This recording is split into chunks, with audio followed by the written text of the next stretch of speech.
Trending na naman ngayon at usap-usapan ang mga girls na PBB Gen 11 na pasok sa Star Magic. At alam nyo na kung sino ang number 4 na nandyan. Walang iba kundi si Kai, Yang, Kulit at saka si Rain.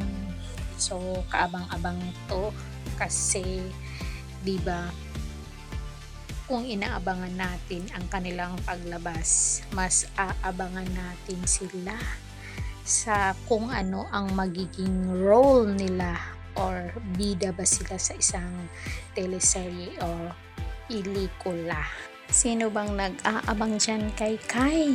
Ito talaga yung inaabangan ko, guys. Si Kai Montinola, kung ano talaga ang kanyang magiging role, bida ba siya or kontrabida.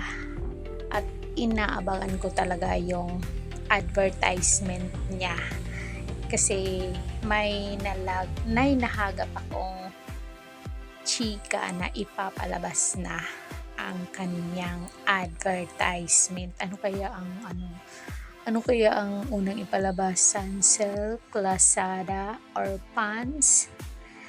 Mag-aabang tayo, guys, kasi kung nag-aabang kayo, nag-aabang din ako. Kung excited kayo, excited din akong manood sa first endorsement ni Kai Montinola. So magbasa tayo dito ng mga comment. Sabi ng mga netizen, congratulations, ang ganda mo talaga. Hindi naman sinabi kung sino ang maganda dyan. Baka si Kai.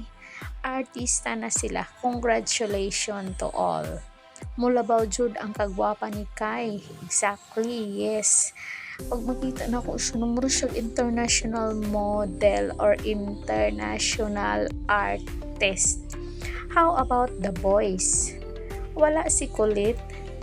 Nandyan si Kulit, hindi nyo lang nakikita. Pero kasama si Kulit sa papasok sa Star Magic. So yun lang, guys, sana nagustuhan nyo ang ating video for today. Kung bago pa lang kayo sa aking channel, please hit the notification bell para updated kayo dito sa latest chika ko sa inyo, para ma-notify kayo. O diba, sa mga trending kay Kai Montinola. So yun lang, guys.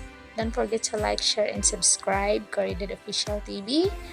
Hanggang sa muli, and thank you so much.